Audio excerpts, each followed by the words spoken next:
Dear students, तो मैं इस वीडियो में बताऊँ क्लास 10th मैथमेटिक्स चैप्टर 1। तो फिर सबसे पहले मैं आपको बेसिक इन्फॉर्मेशन बता दूं कि अभाज्य संख्याएं क्या होती हैं। तो हम बोलेंगे अभाज्य संख्याएं ऐसी संख्याएं होती हैं जो केवल स्वयं की पहाड़े में आती हैं, है ना। वो अभाज्य संख्याएं कहलाती हैं, स्वयं की पहाड़ी और एक की पहाड़ी में। जैसे 2, 3, 5। हमने यहाँ 4 क्यों नहीं लिया, क्योंकि 4 2 के में आता है, 4 के में भी आता है और 1 के में भी आता है, तो ये 3 हो जाएगा, तो हमने 4 को नहीं लिया। और 7 ऐसे ये बढ़ती जाती, तो ये अभाज्य संख्याएं हैं, तो इन्हें हम अभाज्य संख्याएं कहते हैं। अभाज्य संख्याओं के 2 गुणनखंड होते हैं या 2 फैक्टर होते हैं, एक और वो स्वयं संख्या। और इनको भी थोड़ा ध्यान में रखना है। जिन संख्याओं का इकाई अंक 0, 2, 4, 6, 8 हो, इकाई अंक क्या है, जैसे कि ये 84 है, इसका इकाई अंक क्या है 84 का, ये 4 है। ये 85 है, इसका इकाई अंक क्या है 5 है। तो ऐसे ही भी संख्या जिनका इकाई अंक 0, 2, 4, 6, 8 इनमें से कोई एक हो, तो वो संख्या 2 से भाग जाएगा उस संख्या में, या 2 से विभाजित होगी। जिन संख्याओं का इकाई अंक क्या है 5 हो, उनमें किससे 3 से या 5 से भाग जाएगा।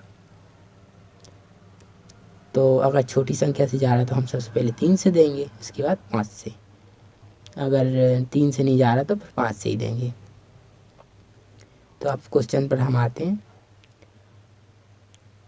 तो सबसे पहले हमें इसमें अभाज्य संख्या पता होनी चाहिए। क्या होती है अभाज्य संख्या? 2, 3, 5, 7, 8 नहीं होगा, 9 नहीं होगा, 10 नहीं होगा, 11, 13, 13 के बाद 14 नहीं होगा, 15 नहीं होगा, 16 नहीं होगा, 17, ऐसे ही 19 और 23। तो ये ऐसे ही बढ़ते जाएगा। तो सबसे पहला क्वेश्चन दिया है, निम्नलिखित संख्याओं को अभाज्य गुणनखंडों के गुणनफल के रूप में व्यक्त करना, यानी इनका गुणनखंड निकालना। तो कैसे निकालेंगे? क्वेश्चन नंबर 1 140, तो 140 लिखेंगे और 2 लाइन ऐसे खींच लेंगे। अब हम देखेंगे इसका इकाई अंक क्या है। 140 इकाई अंक क्या है 0 है। मैंने आपको पहले क्या बताया था, इकाई अंक अगर ये संख्याएं आ रही हैं तो उसमें 2 से भाग जाएगा, तो हम इसमें 2 से भाग दे देंगे। आप 2 से भाग रफ में दे सकते हैं 140 में, है ना। तो क्या 2 सत्ते 14, 0 बचेगा, 0 उतारेंगे तो 0 लग जाएगा। तो हम डायरेक्ट देंगे, यहाँ पर 2 से जाएगा तो सत्ते 0 का 0, तो ये 70 आ गया। अब इकाई अंक क्या है 0 है, तब भी 2 से भाग जाएगा, तो दे दो 2 से भाग। 2 3 6, एक यहाँ पर चला गया, तो ये एक आंग लग गया 0 के, तो 10 हो गया, तो 2 पंचे 10। ऐसे ही अब इसका इकाई अंक क्या है 5 है। तो मैंने आपको क्वेश्चन में पहले बताया था, इकाई अंक अगर 3 या 5 है तो हम, इकाई अंक अगर 5 है तो हम 3 या 5 से उसमें भाग देंगे। सबसे पहले 3 से देखेंगे, 35 में 3 से भाग दे लूँ, वैसे तो नहीं जाएगा, मैं बता रहा हूँ। अगर 3 एक हम 3, 5 4, 3 एक हम 3, 2 बच रहा है ना, नहीं जा रहा ना, फिर हम 5 से फिर दे देंगे। 5 की पहाड़ी में आता है, बस यही पता है वैसे। 7 5 7 35, 7 12 में 7 एक हम 7। तो ये सब हमें, ये चीज़ हमें रफ में करनी है, ये यहाँ पर नहीं करनी है। तो हमने ये किया इस तरह, तो हमारा इसके क्या आ गया 140 के, ये इसको गुणनखंड कहते हैं। इस साइड आ गया जो 2 गुणा, ये जो संख्या आएंगी ना, यही हमारे गुणनखंड है। 2 गुणा 2 गुणा 5 गुणा 7। अब हम क्या करेंगे, जो संख्याएं रिपीट हुई हैं कितनी हुई हैं 2 और 2, कितनी बार हुई हैं 2 हुआ है, कितनी बार 2 बार। तो जितनी बार हुआ उसके ऊपर उतनी लिख दें, यानी घात उसकी उतनी लिख दें, गुणा जो संख्याएं बची हैं सब लिख दो, गुणा में 5 गुणा में 7। तो यही हमारा इसका आंसर होगा। तो इसके बाद अगला क्वेश्चन है 156, तो हम बगल में ही कर रहे हैं। तो 156 मैंने उतारा और ऐसी 2 लाइनें खींच ली। अब इसका देखेंगे इकाई अंक क्या है। इकाई अंक क्या है 6। तो मैंने आपको पहले ही बताया 0 2 4 6 8 हो इकाई अंक, तो 2 से भाग जाएगा। तो इसमें 2 से भाग दे दीजिए, आप रफ में दे दीजिए, और जो भागफल रहेगा वो हमें नीचे लिखना है, जिससे भाग देना वो यहाँ पर लिखना है ना, जिससे भाग देना वो बाहर लिखना है, और जो आया हमारा वो हम यहाँ पर लिखेंगे। तो 2 से भाग देंगे तो 7 बार में जाएगा, तो 2 सत्ते 14, और 1 यहाँ पर चला जाएगा तो ये 6 की जगह 16 हो जाएगा, तो 2 अट्ठे 16। अब यहाँ पर क्या है, इकाई अंक क्या है, 8 है। जब 0 2 4 6 8 इकाई अंक को तो हम किससे देंगे, 2 से भाग, तो 2 से भाग दो, इसमें 2 तिया 6, 1 बचेगा तो 18 हो जाएगा, 2 9 18। आपको भाग देना है तो भागफल ये बचेगा 39। आप भाग देकर देख लीजिएगा, आपको समझ में नहीं आ रहा हो। ऐसे ही अब इसका इकाई क्या है, 9 है, 9 है, तो हम अब 2 से नहीं देंगे क्योंकि 0 2 4 6 8 इकाई अंक नहीं है, 3 से दो, 3 एकम 3 11 पूरा, 3 तिया 9 पूरा पूरा 11। तो भाग देकर देख लीजिए ये पूरा पूरा जाएगा, 3 से भाग देंगे तो जो भागफल आएगा 3 एकम 3 3 तिया 9। अब 13 एक ऐसी संख्या है जो किसी के पहाड़े में नहीं आती है, तो 13 एकम 13, तो 156 के हमारे क्या होगा, 156 के गुणनखंड 2 गुणा 2 गुणा 3 गुणा 13। अब जो संख्याएं रिपीट हुई हैं 2 और 2, 2 हुआ है, कितनी बार हुआ है, जितनी बार हुआ है उसकी घात उतनी, 2 हुआ है 2 बार, गुणा 3 गुणा 13, ये ऊपर की संख्याएं मैंने लिखी है ना, तो यही हमारा आंसर हो गया, यही इसके गुणनखंड ना, फैक्टर। मैं मेरे 2 क्वेश्चन हो गए, कौन कौन से, ये 140 और 156। अगला वाला है 38 और 25, 3825। तीसरा है 3825, इसका हमें गुणनखंड निकालना है। तो ऐसी लाइन खींचूंगा जैसी पहले खींची थी। अब इसका इकाई अंक क्या है, 5 है, तो 0 2 4 6 8 हो, जब हम 2 से भाग देंगे है ना, अब 5 है तो 3 या 5 से जाएगा इसमें भाग, तो अब मैं भाग देकर देख लेता हूँ 3 से। वैसे तो मैं डायरेक्ट बता दूंगा लेकिन थोड़ा बहुत और बता देता हूँ इसमें, भाग देकर देखना, 3 एकम 3, 0 बचा 8 है, 3 दूनी 6, 2 बचा 2 उतारा ऊपर से, 30 7 21, कितना बचा 1, ये 5 उतारा 3 5 15, यानी हमारा 0 पूरा पूरा भाग जा रहा है 3 से, इसमें इतना बच रहा है, मतलब इतना आ रहा है भागफल। तो 3 से भाग दिया, हमारा भागफल कितना है 25 75। ऐसे करते हैं ना, तो इसी को भी हम ऐसे ही करेंगे, 3 से भाग दे लो, 3 से भाग दे लो। यहाँ पर आपको डायरेक्ट नहीं करना, पहले आपको थोड़ा समझ में आना चाहिए हो रहा है नहीं, पूरा पूरा जा रहा है, जब भी आपको यहाँ से देना है। मुझे पता है कि पूरा पूरा जाए, इसलिए मैंने यहाँ पर 3 लिखा है। 3 चौको 12 हो रहा है, 3 दूनी 6, और 1 यहाँ पर बच रहा है तो 15 हो जाएगा, 3 5 15।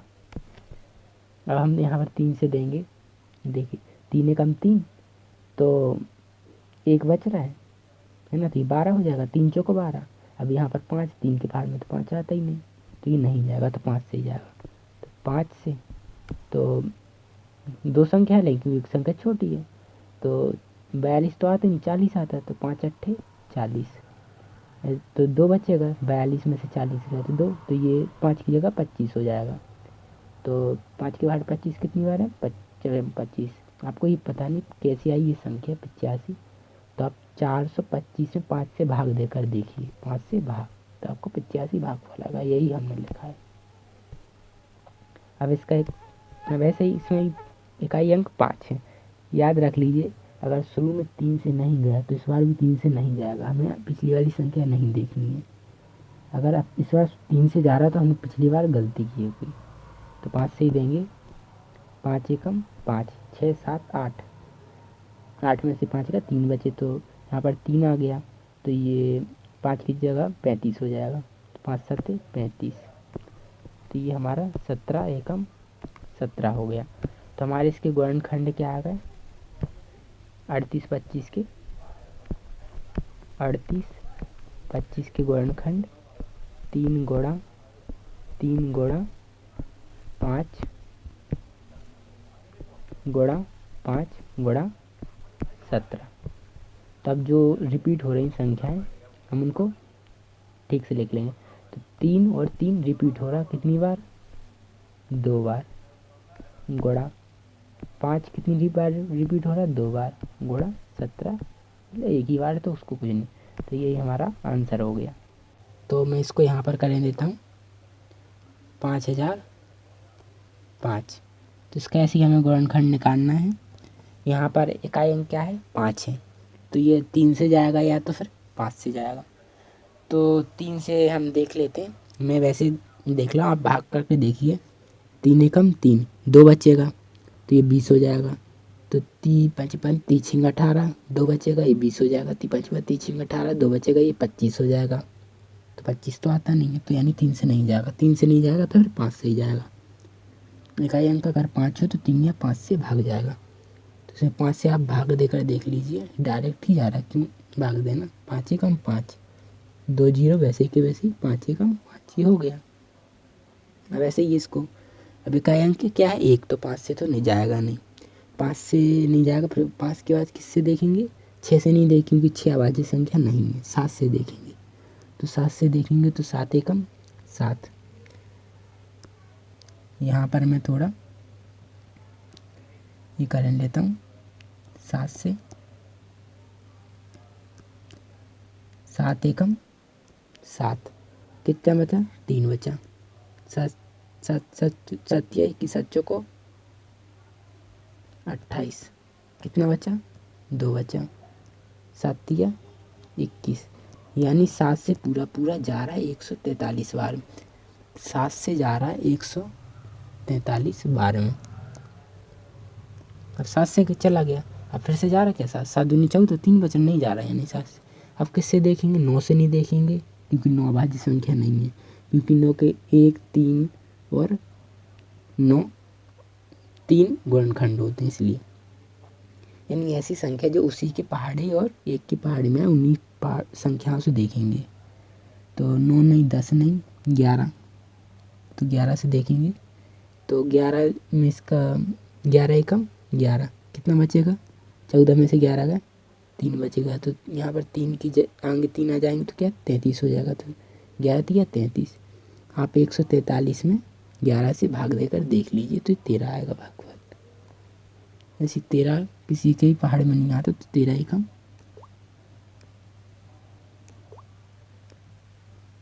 13। तो हमारे 5005 के अभाज्य गुणनखंड क्या होगा, 5 गुणा 7 गुणा 11 गुणा 13। तो इसमें कोई सी संख्या तो रिपीट हो ही नहीं रही, तो यही हमारा आंसर हो जाएगा। ऐसे ही हमारा सबसे जो लास्ट वाला है वही थोड़ा, मतलब हमें थोड़ा पता होना चाहिए। अगर ये पेपर में आ जाए, अगर हम करके गए तो आसानी से कर लें, अगर नहीं करके गए तो हालत ख़राब हो जाती है। तो 74 29, पाँचवा वाला 74 29 है। पाँचवा वाला है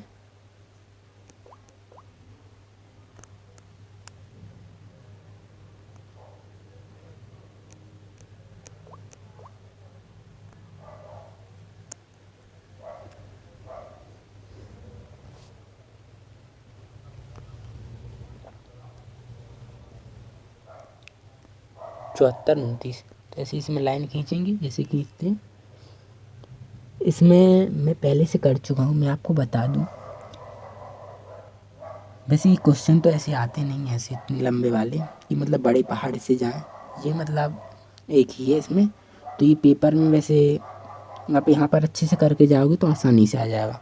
तो मुझे पता ही है कि ये छोटे पहाड़ से तो जाएगा नहीं, तो मैं आप डायरेक्ट ही करूँगा। तो 17 से जाएगा ये डायरेक्ट, कितने से, 17 से। 17 एकम 17 से आप भाग देकर देख लीजिए, ऐसे समझ में नहीं आएगा। 17 से भाग दिया हमने, 17 एक 37 एकम 17 चौको 68, 17 चौको 68, तो कितने बचे, 6 बच रहे हैं।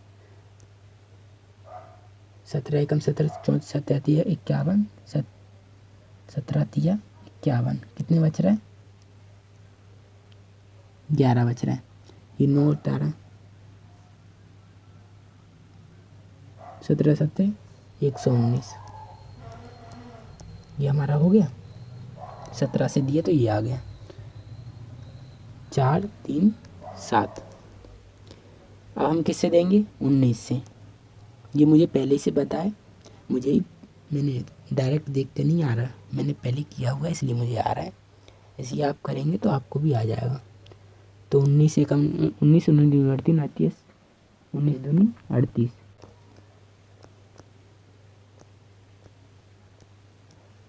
तो हम इसमें 19 में देंगे तो 19 से कम 19 दूनी 38 कितना बचेगा? 39 40 41 42 43 5 19 से कम 38 29 57। ये 57। तो हमारा 19 से हमने 19 से दिया तो 23 आया, 19 से दिया तो 23 आया। अब 23 एक ऐसी संख्या जो 23 के ही पहाड़े में आती है, तो 23 से कम 23। तो देखा ना, ये 3 बार में हो गया, लेकिन ये जो अगर हम शुरू से देखते हैं 2 3 5 7 ये सबसे पहाड़े से देते तो जाती नहीं किसी से। अगर हमें पहले से पता है तो हम डायरेक्ट 17 19 और 23 से दे देंगे तो हो जाएगा। तो ये इसके गुणनखंड क्या होगा? अभाज्य गुणनखंड बराबर में करके लिख दीजिए 17 19 और 23। तो इस तरह हमारा प्रश्नावली 1.1 का पहला वाले क्वेश्चन के सॉल्यूशन का PDF नीचे डिस्क्रिप्शन में मिलेगा।